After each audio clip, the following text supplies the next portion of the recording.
Hi everyone, I'm Deb from Deb Web Art and welcome to my new segment called Products I Love.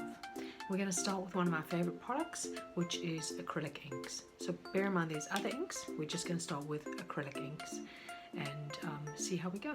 I hope you enjoy. I use 3 colours and one with white and one with a dark colour as well. I usually spray the paper first and then drop the ink on, which is why it gives a bit of a runny kind of look. And then using a stick is good because you can have a bit more control when you do that. And when you are adding colours and wanting to be a bit loose and wanting to make it look like it's spread, you can use your wipes just to kind of soften the edges of it, which I know you can also do in watercolor techniques.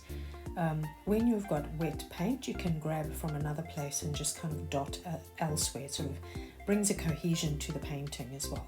You'll notice when I drop colors in, I'm making sure that I'm not dropping in. So if I was dropping in orange into the blue, for instance, it would turn it brown. So you have to also be aware of that.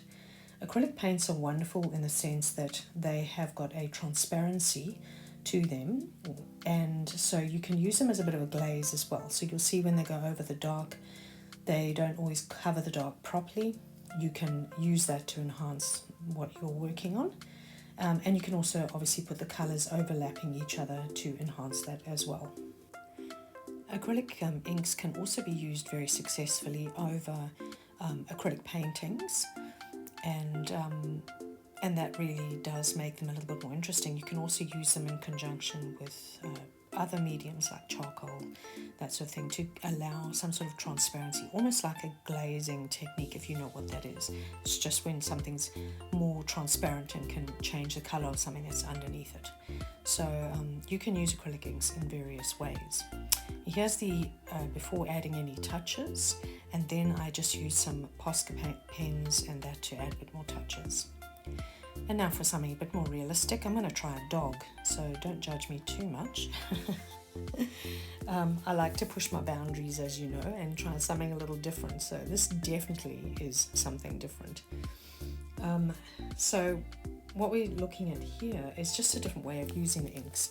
So what I've done is I've put dots of ink on the mat next to me, and I've also added some warm white acrylic paint, because sometimes you want the ink to be a bit more full than something that's too transparent, and so that's why you can then have that option of using a little touch of the warm white. And honestly, it's such a small amount that you add, but then you can still keep the transparency of the parts that you want to keep transparent. So it's a good fun way of doing things as well.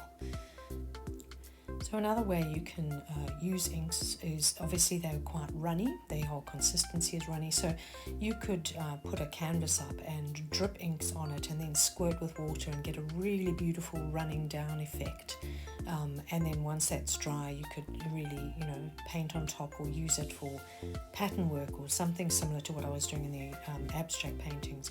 So the ink can actually really show you where to go in your painting. It's that kind of medium, which is really fun. So yes, with the acrylic inks, they are so versatile, and using them with lots of different mediums is really fun, and it's good to experiment with things like that. They can be used in journals, they can be used on canvas, can be used on paper like I'm doing here, all sorts of ways. The only thing that you might find difficult is using them over an oil base, because normally you don't put acrylic on top of oil. You can do acrylic first and then you do oil on top, so there is that as well. But you could bring in oil pastels on top of this as well. And of course you can fix things when they go a bit wrong, but you got to be quick about it. So here was it was the end, and I wasn't too happy with that, mainly the mouth, so I sort of changed things and made it a little bit better. Thanks so much for watching.